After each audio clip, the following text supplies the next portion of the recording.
bien avancé. Nous sommes dans le maillon des versions modernes, hein. Nous cherchons ces traductions modernes. Nous avons vu toute la Bible en français, la Bible en anglais aussi, nous l'avons vu. Je vais juste brièvement résumer. Donc, je vous rappelle, ça commence avec John Wycliffe en 1300. De 1320, il a vécu de 1320 à 1384 et il fait son Nouveau Testament en 1380. Il traduit à partir de la Vulgate, donc c'est pas à partir des textes originaux. Ensuite, il y a Tyndale qui vient, qui est parmi les courageux de la Réforme. Lui, il fuit l'Angleterre et il traduit la Bible aussi. Il connaissait le grec. Donc c'était quelqu'un il a traduit le Nouveau Testament, excusez-moi, au départ, et l'Ancien Testament, il n'a pas pu finir. Il a été persécuté et mis à mort avant. Alors ensuite, il y a Coverdale, qui est un ami de Tyndale, qui apparemment a largement repris son travail, même s'il a réfuté cela, et il a imprimé une Bible en anglais en 1535. En 37, 2 ans plus tard, la Matthew's Bible, c'est une révision de la Tyndale. En 1539, il y a la Great Bible, c'est une révision et une inspiration de la Matthews, donc à chaque fois on révise, etc. etc. Et on pouvait la consulter, celle-ci, elle était mise dans certaines églises d'Angleterre et le public pouvait la consulter, mais c'était des très très gros volumes. En 1560, il y a la Bible de Genève, nous savons qu'il y en a une en français, mais il y a aussi une en anglais. Et là, c'était assez intéressant parce que justement, c'était ce travail que les Suisses ont fait à propos d'être ce protectorat, dirions-nous, pour le protestantisme, ce qui a permis évidemment à un certain nombre de grands chefs, entre guillemets, spirituels du protestantisme d'être là et sans être inquiétés pour leur vie, mais aussi de faire du travail sur les Écritures. Donc tout ça, c'est important et ça fait partie, je dirais, de l'histoire de l'Église et de l'histoire de la Bible, bien évidemment. Alors, ensuite, nous avons sauté directement, je crois, à la King James, hein, ça c'est très important, en 1611. 47 traducteurs nés de nouveau vont traduire la Bible. Et là, ça va être la version autorisée, sachant tout le contexte religieux, spirituel, politique de l'Angleterre, qui voulait faire sécession avec Rome. Et donc, il fallait qu'ils aient leur Bible, quoi. Donc, ils ont eu leur Bible, entre autres. Ça a vraiment permis, en plus, qu'il y ait la diffusion de la parole de Dieu. Et pendant 3 siècles, cette Bible a été complètement diffusée régulièrement et utilisée par le monde anglais. Puis, pratiquement un peu moins de 3 siècles plus tard, disons 2 siècles et quelques, eh bien, il y a la Revised Version. Là, c'est des Anglais et des Américains qui viennent et ils se mettent ensemble et ils révisent la King James à partir des textes originaux de l'époque qu'on avait. Alors là, on voit qu'il va y avoir vase communicant entre les Anglais qui ont traduit, et puis maintenant, les Américains qui se mettent avec les Anglais, et après, ça va être les Américains. Pourquoi? Parce qu'on sait qu'aux États-Unis, il va se passer beaucoup plus de choses qu'en Angleterre. Les réveils avec Wesley étaient largement terminés depuis longtemps. L'Angleterre s'était complètement réendormie. Et puis, les Américains, au contraire, ils ont vécu une succession de réveils. Et il y a eu pas mal de choses qui se sont passées dans leur pays à ce moment-là. Alors ensuite, en 1900, il y a la ASV. Là, c'est juste le côté américain de la RV, de la Revised Version, qui est pris et les Américains s'emparent en quelque sorte de la traduction en anglais. Ensuite, il y a la RSV, entre-temps, en 52, là, un demi-siècle plus tard, et on sait qu'entre-temps, bien sûr, il y a eu les découvertes des manuscrits de la mer Morte, et je pense que les manuscrits de la mer Morte ont ressuscité quelque chose, un intérêt spécial pour des traductions nouvelles, des vérifications par rapport à cette histoire d'un seul coup qui était inconnue, et d'un seul coup qui passe de quelques siècles, hein, début de l'ère chrétienne, jusqu'à cette période 1947, d'une façon miraculeuse, vraiment absolument incroyable, avec tous ces textes qu'on a retrouvés, grande découverte.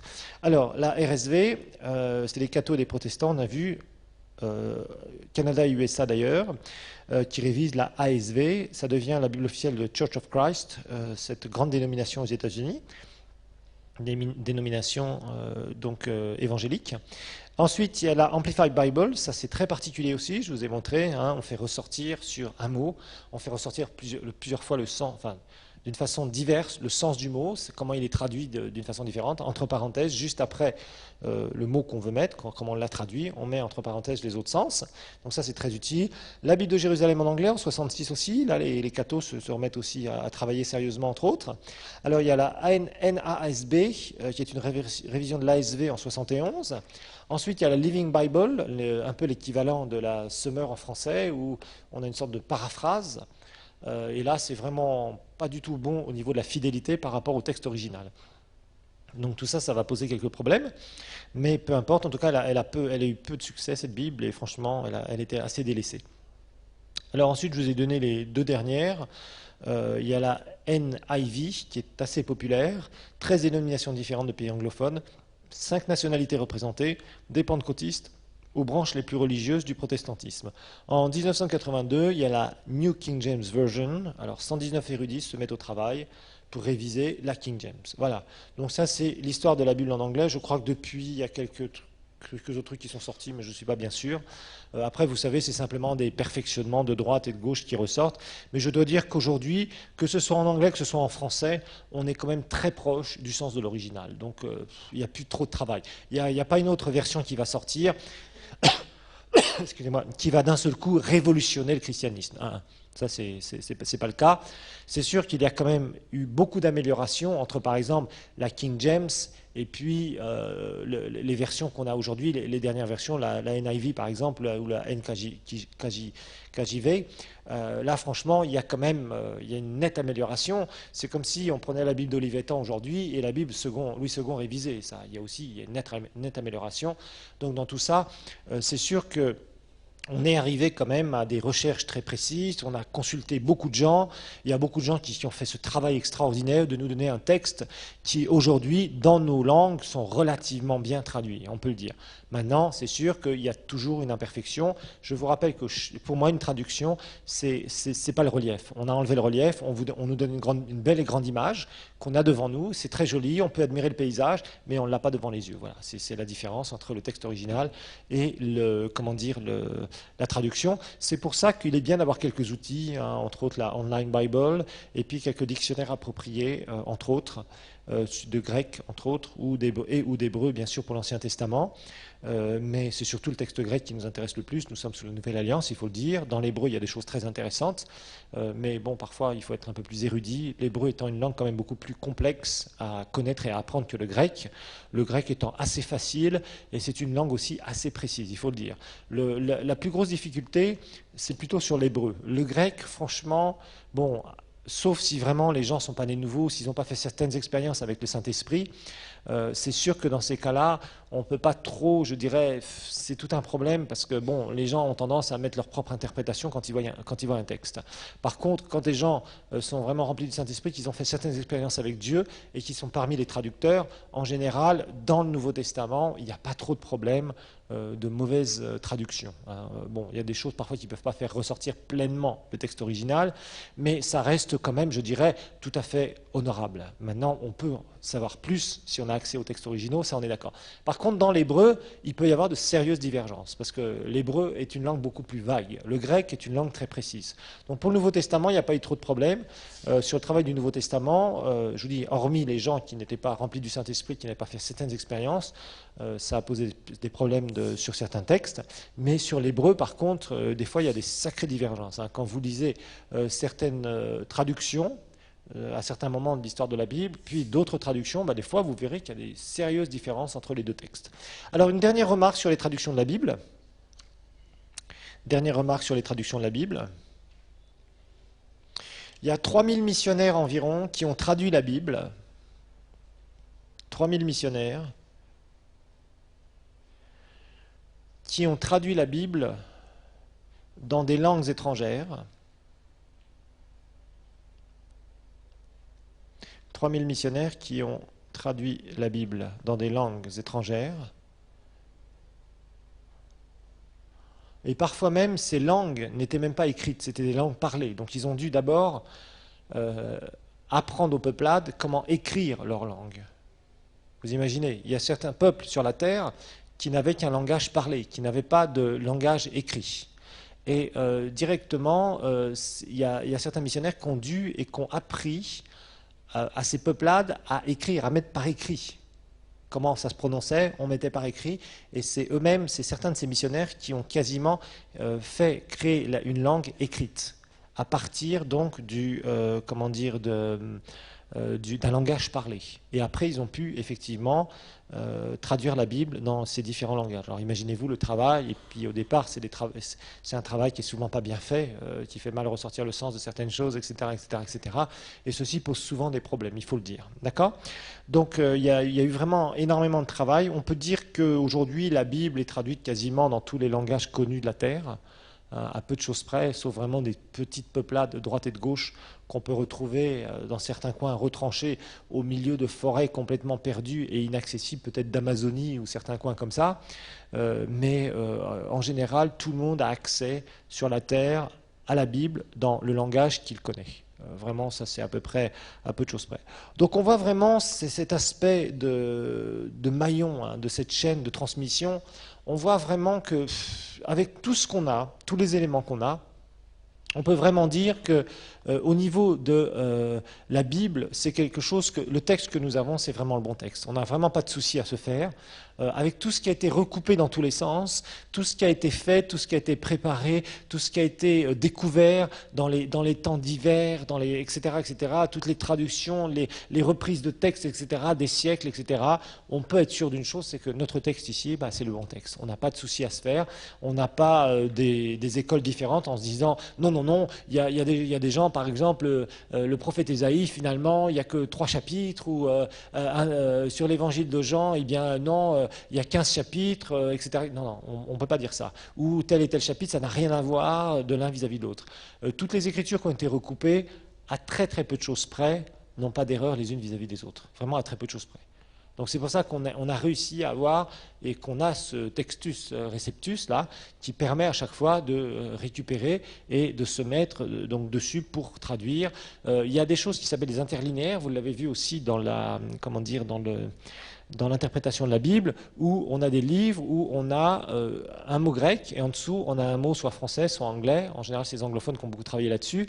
Pareil pour l'hébreu dans l'Ancien Testament, un mot pour un mot, etc., avec le numéro codé Strong. Ceci permet très facilement d'étudier et c'est pas trop compliqué aujourd'hui de voir si par exemple on cherche un mot, on a une traduction, on recherche, par exemple on utilise un CD-ROM comme Online Bible, on regarde le numéro Strong qui correspond et puis on peut trouver des dictionnaires à droite et à gauche et on peut avoir le sens du mot, etc. Tout ça c'est assez facile à faire. Il ne faut pas être un érudit en grec ni en hébreu pour à peu près connaître, ce qui permet quand même d'avoir des outils d'étude, mais ayant déjà au moins une bonne traduction en main. Ça c'est très important. Alors maintenant on va voir la leçon numéro 7. Leçon numéro 7. Et on va voir les structures de la Bible. Leçon numéro 7, les structures de la Bible.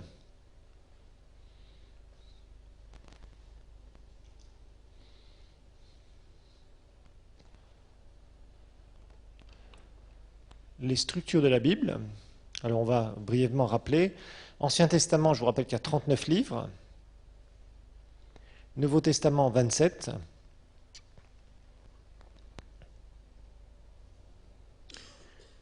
Et on sait que 66 livres ont été reconnus, donc 66 livres ont été reconnus pour constituer le canon des Écritures.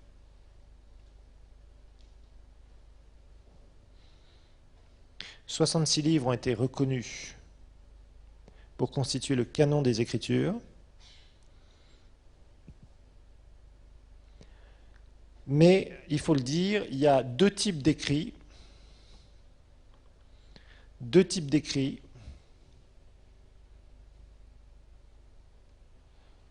qui ont essayé de se réclamer d'être d'inspiration divine, deux types, ou deux sortes, deux types d'écrits qui ont essayé de se réclamer d'être d'inspiration divine et qui n'en sont pas.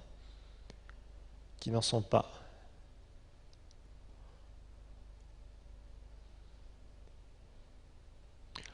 Alors, le premier type d'écrit,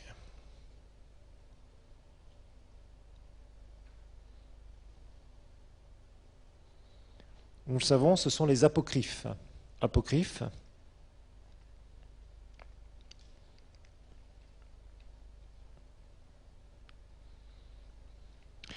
Apocryphes, donc avec un Y, P-H-E.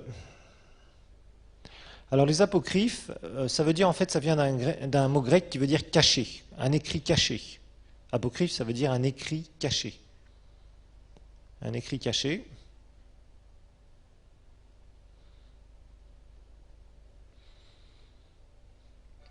Et en fait, c'est quand on a commencé à vouloir réunir les livres de la Bible qu'on a voulu faire du tri. Et c'est là où ce terme est apparu. Et en fait, c'est Jérôme qui en a parlé. Vous vous rappelez de Jérôme, celui qui a traduit la Vulgate. enfin qui a traduit la Bible et qui en a fait la Vulgate, en latin donc. Et en fait, Jérôme a utilisé cela parce qu'il a fait du tri. Il a regardé et il a dit non, ces livres-là, on ne peut pas... Hein, bon. Il y avait le canon qui était déjà reconnu, et puis Jérôme a utilisé un terme pour dire, voilà, tous ces autres livres qui veulent s'insérer, bon, on va les nommer comme ça, comme apocryphes, c'est-à-dire des choses qui sont cachées, en fait, des choses qui ne sont pas reconnues, qui ne sont pas retenues au niveau du canon. On refuse ça. Alors maintenant, il y a un autre terme que vous trouverez aussi en théologie, c'est les pseudépigraphes. Oh là là, pseudépigraphes, comme pseudo, quand on parle d'un pseudonyme, PSEU, pseudépigraphe. Pseudépigraphe, comme ça se prononce. Alors les pseudépigraphes, c'est quoi? Ce sont des écrits, les pseudépigraphes, ce sont des écrits où on est sûr d'une chose, c'est que l'auteur qui est mentionné, parce qu'il y a toujours un auteur dans un livre en général, l'auteur qui est mentionné, c'était pas possible qu'il soit l'écrivain de l'époque, c'était pas possible.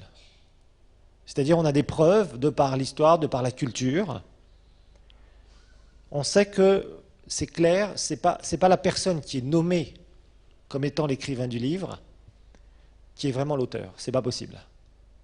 À cause de la culture, à cause de toutes sortes de choses qu'on peut retrouver, on s'aperçoit que c'est pas possible. Il y a quelque chose qui diffère. La façon d'écrire, qui n'était pas de l'époque où la personne se réclame. Par exemple, si on réclame un écrit de Pierre, bon, on peut savoir que Pierre déjà est quelqu'un qui n'est pas du tout un érudit. Et puis si on s'aperçoit que le grec qui se réclamerait de cet écrit de Pierre, ce grec-là n'est plus du tout du grec ancien type Nouveau Testament, on pourrait se dire, c'est pas possible que Pierre ait écrit ça, vous voyez ? Parce que les langages ont évolué aussi, les expressions ont évolué. On sait, les linguistiques ont fait des recherches. Ils savent qu'il y a certaines expressions qui sont apparues à certains moments de l'histoire. On sait que telle langue a évolué de plus en plus de telle chose à telle chose, etc., etc. Par exemple, si aujourd'hui vous apprenez le grec moderne, ça n'a pas grand-chose à voir avec le grec ancien du Nouveau Testament. Il y a eu une évolution. C'est pareil avec le vieux français, ou l'anglais, ou beaucoup de langues dans le monde entier. Sur des siècles, les langues ont évolué. Maintenant, bon, si on a des écrits, on peut le savoir. Si on n'a pas d'écrits, c'est un peu difficile. Mais il y a toujours eu des linguistes qui ont étudié ces choses-là. Donc, il y a les pseudépigraphes, ce sont en fait des écrits, et on dit, tiens, ça c'est Paul qui a écrit ça. Et on regarde, on dit, non, c'est pas possible. Pourquoi ? Parce que déjà la forme d'écriture, c'est pas celle-là. Les expressions utilisées, c'est pas de l'époque de Paul, etc. Vous voyez, et on prouve que finalement, c'est des trucs de mensonges qu'on a essayé d'insérer dans les écritures. Donc voilà, c'est un peu la différence. L'apocryphe tel quel, l'apocryphe, lui, on sait que ça serait l'auteur. C'est le bon auteur, ok, il n'y a pas de problème. Sauf que c'est pas reconnu d'inspiration divine. Ces trucs soit bizarres, qui n'ont rien à voir avec la révélation divine, soit ce sont des livres purement historiques. Par exemple, un Maccabée, deux Maccabées, c'est purement historique. Je cite souvent parce que c'est tout à fait typique entre l'histoire d'Israël entre le prophète Malachie et l'évangile de Matthieu. Bon, c'est l'histoire d'Antiochus Épiphane, qui était ce tyran qui a fait beaucoup de mal au peuple d'Israël, et l'histoire de la famille de Judas Maccabée qui ont fait un groupe qui se sont révoltés contre eux et contre Antiochus Épiphane, et puis qui ont gagné, quoi. Mais tout ça, c'est de l'histoire. Donc c'est bien, mais c'est pas d'inspiration divine. Et c'est tout à fait, ça relate tout à fait au Maccabée. Il n'y a aucun problème. Donc tout ça, on sait que c'est vrai, mais c'est de l'histoire. C'est pas reconnu d'inspiration divine. Donc c'est donc un apocryphe. Par contre, il y a d'autres écrits où là, vraiment, on sait que c'est n'importe quoi. En fait, c'est des trucs qui ont été écrits au fil du temps et on a dit, voilà, ça c'est... Tiens, on a retrouvé une lettre de Paul, une lettre supplémentaire, pouf, on va la mettre là. Et puis quand les linguistes l'étudient, ils disent, non, c'est impossible. C'est impossible parce que le contexte est complètement différent. C'est impossible parce que, vous voyez. Donc, ils savent très bien que c'est pas gérable. C'est complètement impossible. Voilà. Donc, c'est un peu la différence entre ces deux termes que vous trouverez. Alors bon, il y a aussi une autre expression qu'on appelle deutérocanonique. Là, je vais vous en dire quelques mots parce que c'est une histoire entre cathos et protestants, voilà, tout simplement. En fait, il y a un aspect de hiérarchisation du degré d'inspiration. Bon, en fait, les protestants disent il y a le canon et il y a les apocryphes. Voilà, c'est tout. Donc, c'est soit l'un, soit l'autre, c'est-à-dire soit c'est d'inspiration, soit c'est pas d'inspiration. Bon, les cathos, eux, font pas tout à fait cette distinction. Ils utilisent un peu des expressions un peu différentes. Ils classent un peu en 3 fois, c'est-à-dire reconnu d'inspiration divine, puis il y a aussi les apocryphes, et il y a les pseudépigraphes. Voilà, on y arrive.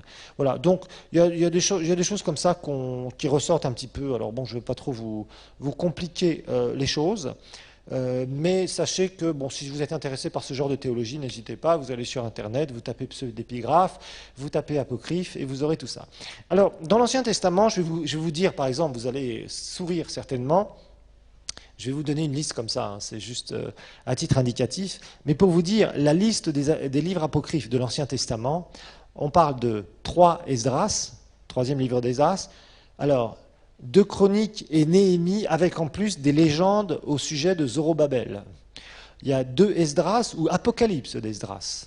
Il y a 3 et 4 Maccabées, le livre d'Enoch, Enoch qui a été enlevé, l'ascension d'Ésaïe, vous en avez entendu parler de l'ascension d'Ésaïe, Baruch, lettre de Jérémie, prière de Manassé, psaume 51, bah oui, hein, il faut bien un psaume supplémentaire, n'est-ce pas?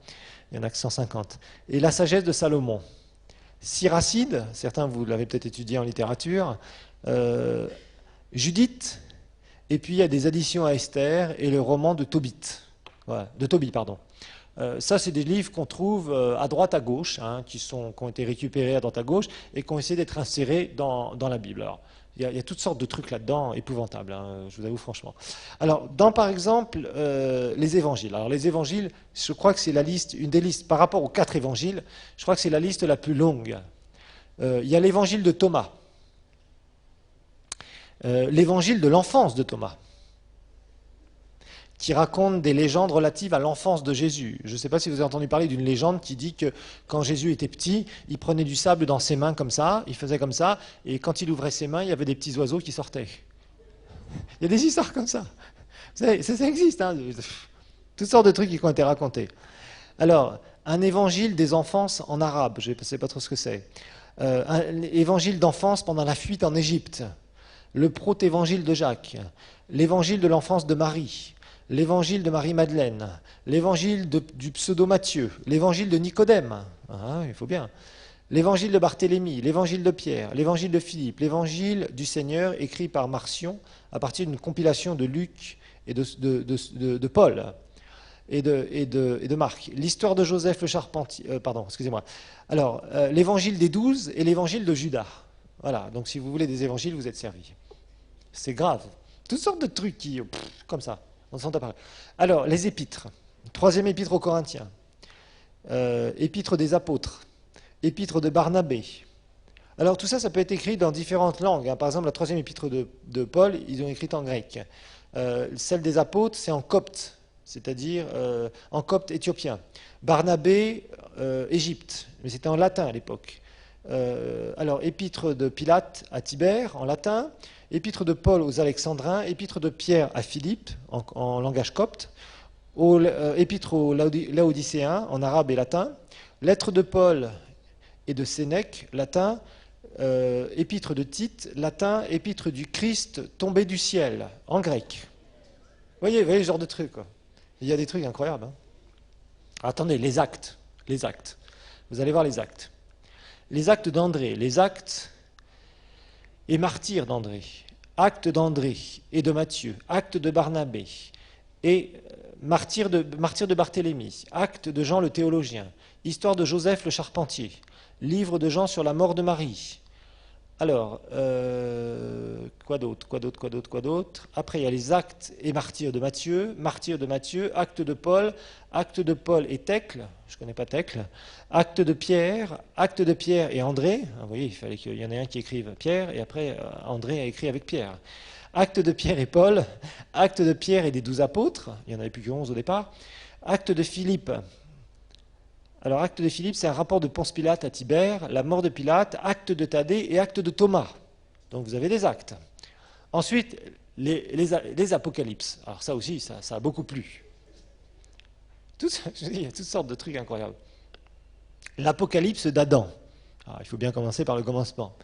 La révélation d'Esdras, première apocalypse de Jacques, seconde apocalypse de Jacques, révélation de Jean le théologien, l'ascension de Moïse, l'apocalypse de Paul, l'apocalypse de Pierre, le pasteur ou le berger d'Hermas, la révélation de Pierre, la vision de Paul. Alors, quand on regarde un peu ça, ça fait un peu sourire. Par exemple, quand on parle des actes à propos de Joseph, oui, parce qu'on sait que Joseph, au bout d'un moment, il n'apparaît plus dans l'Évangile. Vous vous rappelez de ça? Vous voyez? Bon. Donc là où il y a quelques manques, Moïse, on sait que Moïse est mort sur la montagne, mais on ne sait pas exactement. On n'a jamais retrouvé son corps. C'est ce que la Bible nous dit. Vous voyez, là où il y a quelques trous quelque part, il y a toujours quelqu'un qui a d'un seul coup reçu bien plus tard une révélation, n'est-ce pas? Vous voyez, bon, c'est vraiment de la farce, quoi. Mais enfin bon, gloire à Dieu, parce qu'on peut être sûr d'une chose, c'est que parmi tous ces gens qui ont voulu écrire à droite à gauche, on sait que Dieu a toujours veillé sur sa parole. Et c'est ça qui est important. Donc on reste avec un certain nombre de livres, on reste avec une inspiration divine, on reste avec des critères d'inspiration, et tout ce qui ne s'est pas voulu être critère d'inspiration, on l'a directement écarté. Alors maintenant, en leçon numéro 8, on va parler de la véracité de la Bible. La véracité de la Bible. On va voir ce que ça veut dire.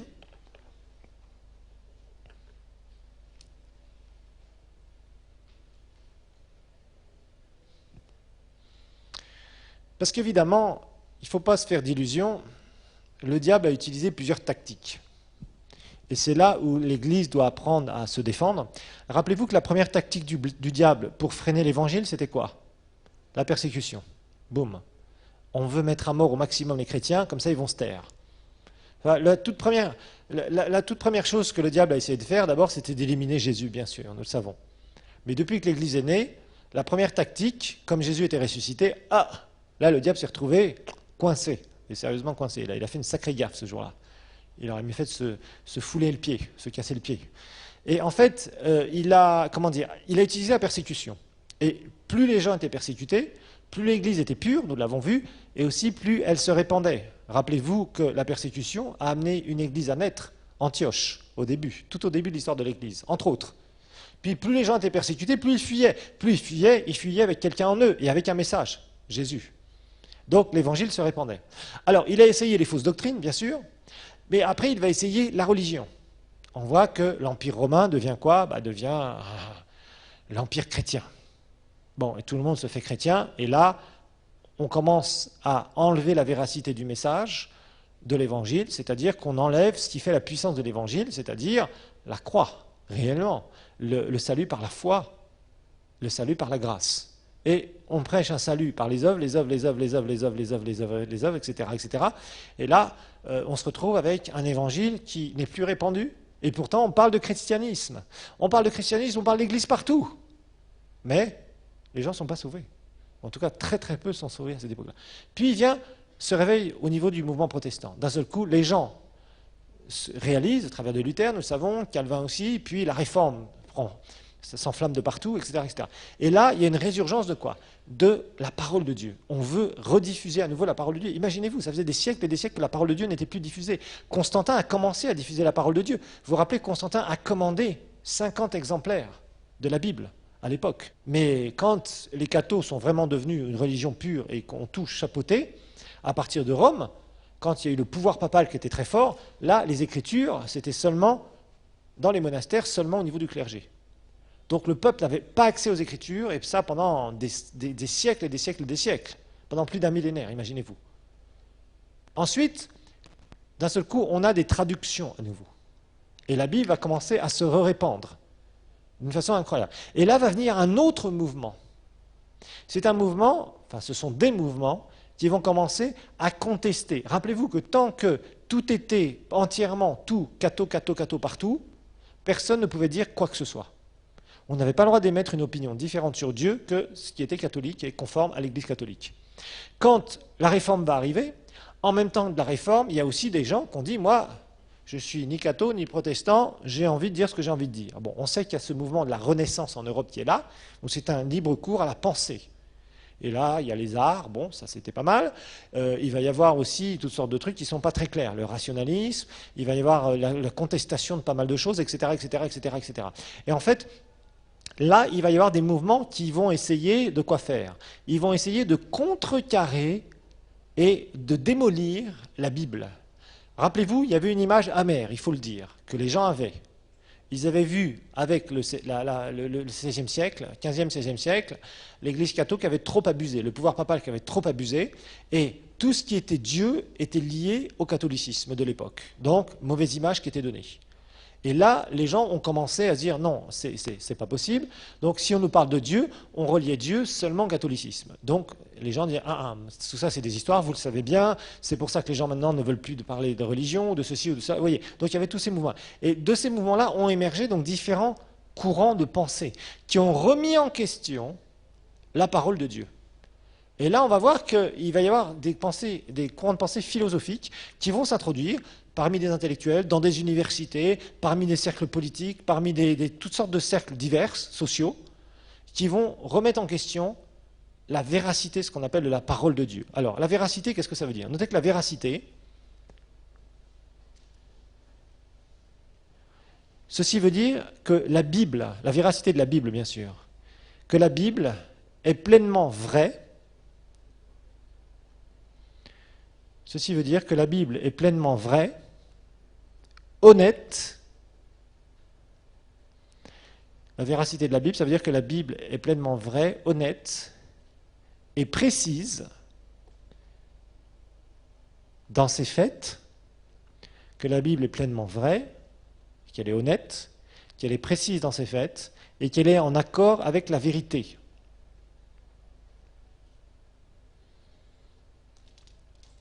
Et qu'elle est en accord avec la vérité.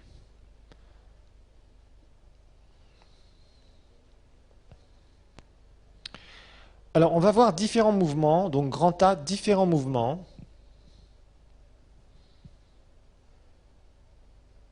Différents mouvements qui se sont opposés, et dans certains cas qui s'opposent toujours d'ailleurs, différents mouvements qui se sont opposés à la véracité de la parole de Dieu.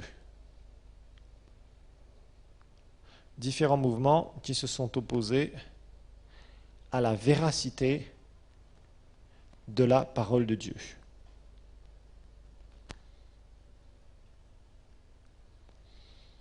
Alors le premier mouvement, c'est le rationalisme. Premier mouvement, le rationalisme, qui est apparu au XVIIIe siècle.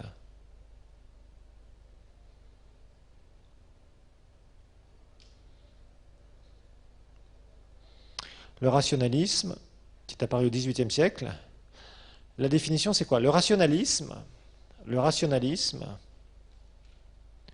c'est tout ce qui est jugé par le raisonnement.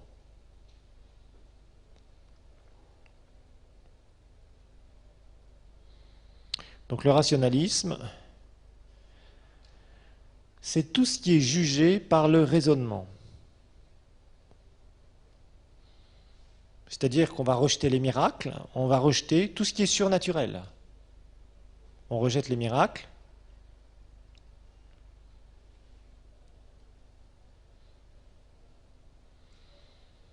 Et on rejette tout ce qui est surnaturel.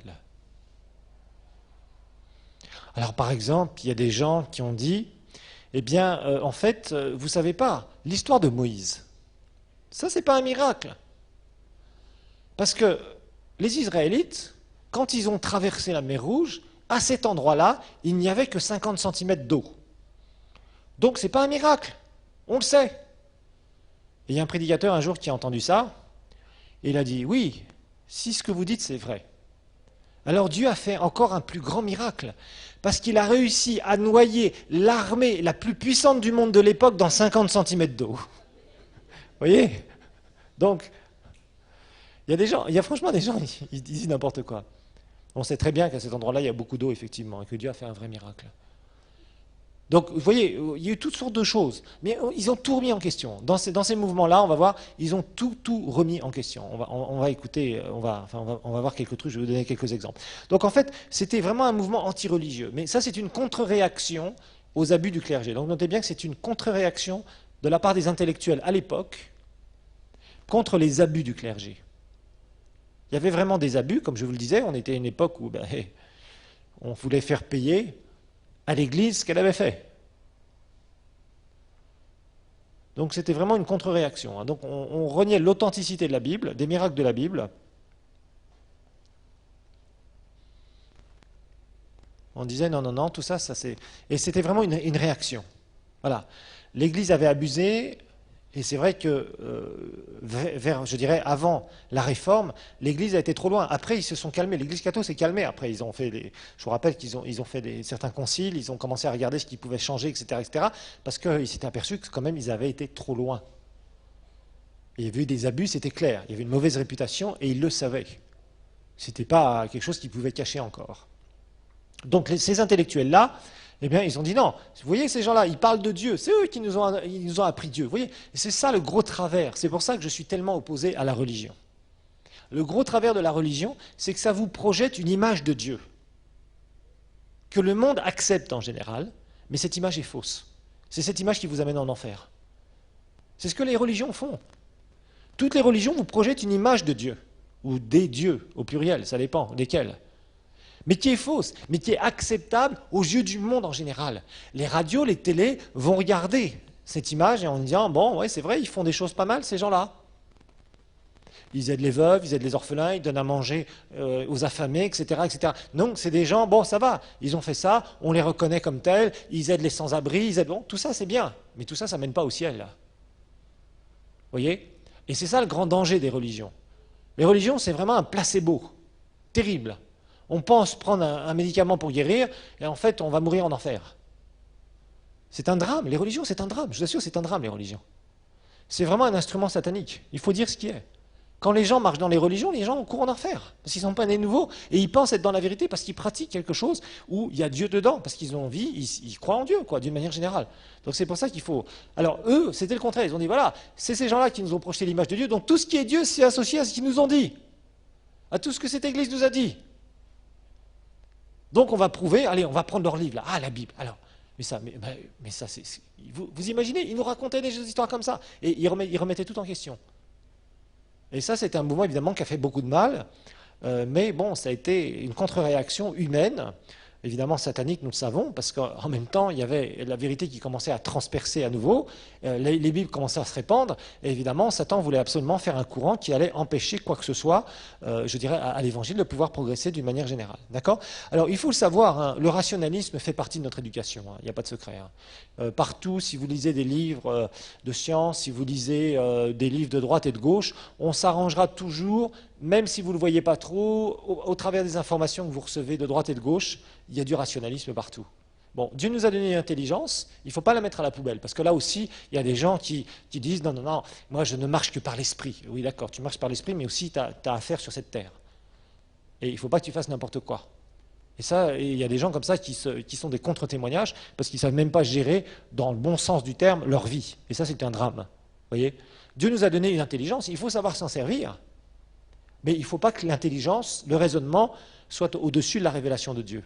C'est ça le problème. C'est tout. Il faut que cette intelligence soit canalisée en ayant au-dessus d'elle la révélation. La révélation de Dieu et de sa parole. Et que c'est sa parole qui prédomine dans toutes les situations. Voilà la différence. Ok? Alors ensuite, il y a eu la haute critique. Numéro 2, la haute critique.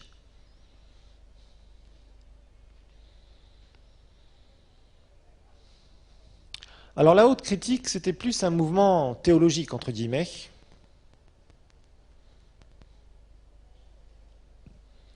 Et la haute critique, c'était en fait la remise en cause, la haute critique, c'était la remise en cause des auteurs, donc des écrivains bibliques d'une manière générale, et de l'inspiration donc des Écritures.